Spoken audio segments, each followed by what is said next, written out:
In this video, I'm going to show you how I painted this door mega blue. I'm going to show you step by step how to remove the door, how to prep the door, how to paint the door, and of course how to reinstall the door without messing up the paint job. Okay, so the first step here is we got to remove the pins from the hinges.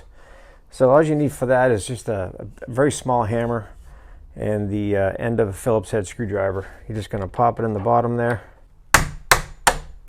Pops right out. And depending on what size door you have, you might have 3. Typically you're going to have 3. If it's a really tall door, you're going to need 4. Now one thing to remember, depending on what door you have, it might be very heavy or it might be light. So I would definitely have a friend or a family member help you take the door off the hinges so you don't hurt yourself and or scratch up and damage the surface of your door. So here's the tape I used. You can use any kind of tape as long as you can write on it. So what I did was I put a piece of tape there, like I said, top, middle, and bottom. And why do we do this? Well, this is hardware. So this particular hinge here has to match up with this one because that came together. When I got the door, this was already assembled. So the door has been set and installed.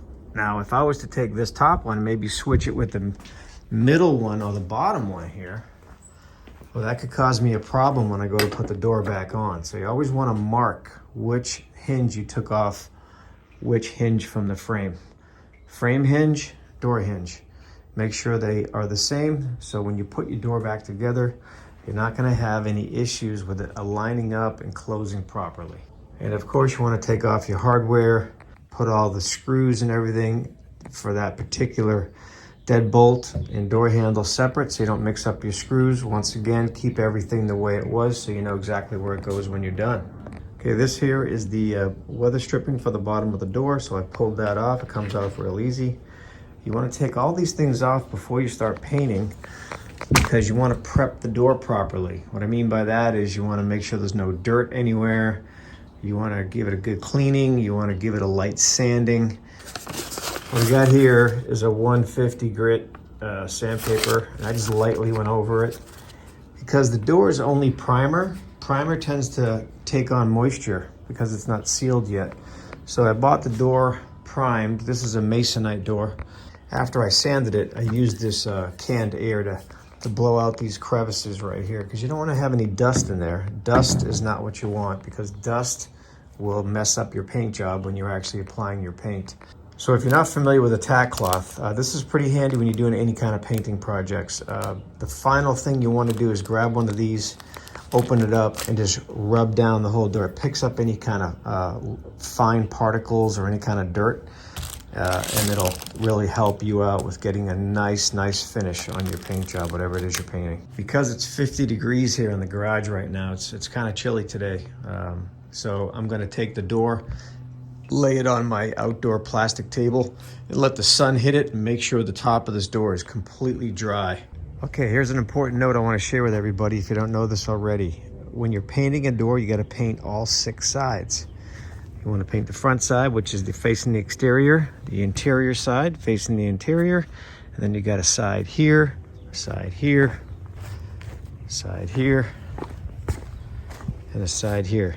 Some manufacturers will not warranty a defective door if they find out the top of your door or the bottom of your door or the sides of your door have not been painted.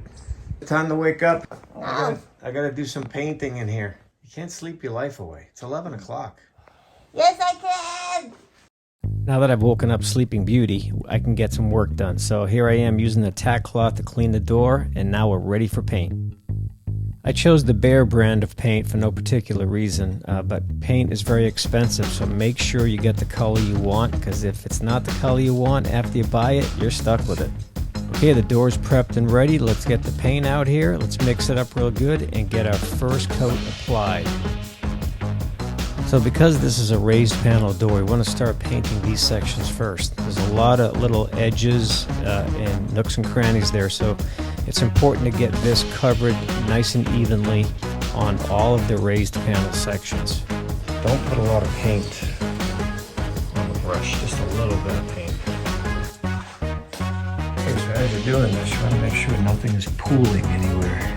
If you try to go back over the spots you did and look for any like running of the paint, which is going to give you a high point. It's not going to look that great. You want to check all your areas. Always go back a little bit. Sometimes when you're not looking, the paint starts running. Okay, now it's time to apply paint also where the hinges are getting mounted. You want to make sure all these areas are covered. Because don't forget, you're going to put the hinges on. You don't want to paint it later when the hinges are on, because then it looks like hell because you get paint all over the hinges. Okay, I've just cut in the raised panel sections, the hinge sections, and the doorknob sections. Okay, now it's time to apply the first coat on all the smooth surfaces of the door. So these are the roller sizes I chose, a 6-inch and a 4-inch. As well as that, you need to have a roller handle ready. So once again, I'm out there mixing the paint. This time I did it outside because I have to pour it into this pan. Make sure you wipe off all the excess paint or you will make a mess. So it's better to make a mess outdoors rather than indoors. So just pour, just try to eyeball how much you're going to need. You can always add more later. And then don't forget to clean out where the lid goes. Otherwise, if that dries, you'll have a hard time getting the lid back on. So now it's time to apply the roller to the roller handle. Okay, so you got to push that in there. You want to make sure that wheel spins freely. If that's jammed up, it's not going to roll when you try to apply the paint to the door. So as you can see, the roller is rolling as it's supposed to. And now when I start applying it, it comes right on the door like it's supposed to. It applies nice and evenly. See that? Now I'm going to go a little faster because I just had a coffee. So I'm just going to work my way around here, little by little. Don't rush this. You want to put a smooth, even coat on. You don't want to rush it.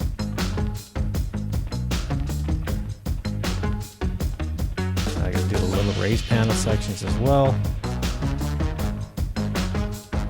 It went on pretty easy, I'd be honest with you. This roller worked out really good.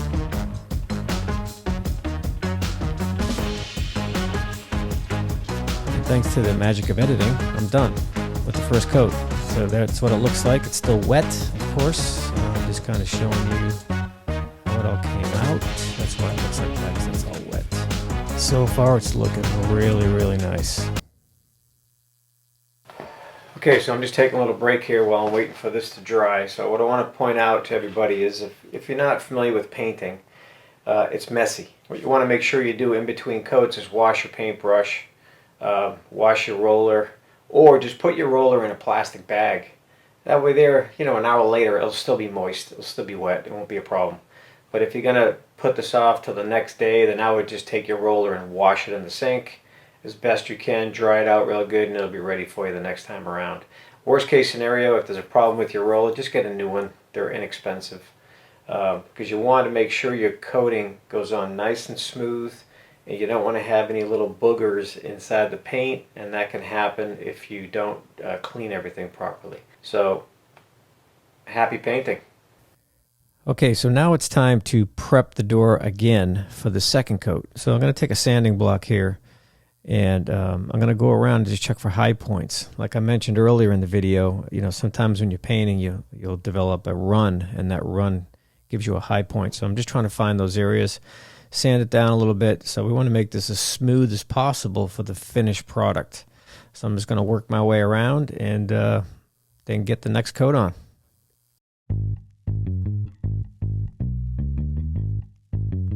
Okay, let's start applying the second coat, and we're going to do the same thing we did on the first coat. We're going to start by applying paint to all the raised panel sections, get all those nooks and crannies taken care of, make sure it's all nice and smooth and even, and then we're going to work our way into the roller.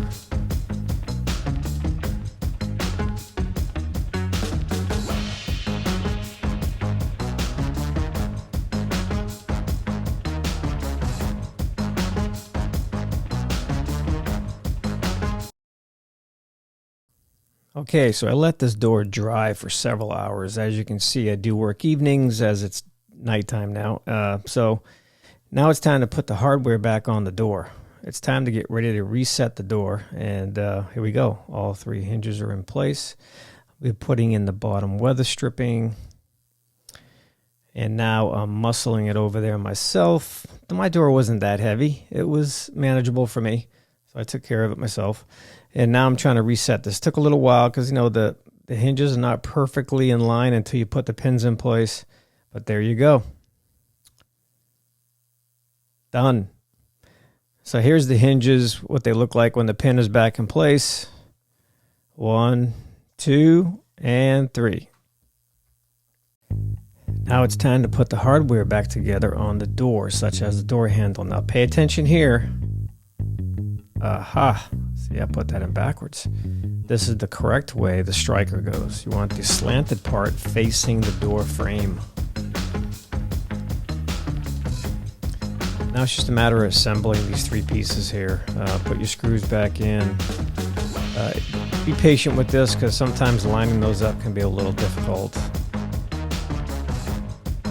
You have to push on the door a bit to lock it. That's okay because you're creating a better weather seal. But anyway, here it is. Look how pretty that looks. Okay, everybody, that's going to do it for this video. Hope you found it helpful and informational. Please leave comments below if you got any questions. I'll try to answer them as best I can. In the meantime, don't panic if you're buying a home. Just watch the rest of my videos, and I'll see you on the next one.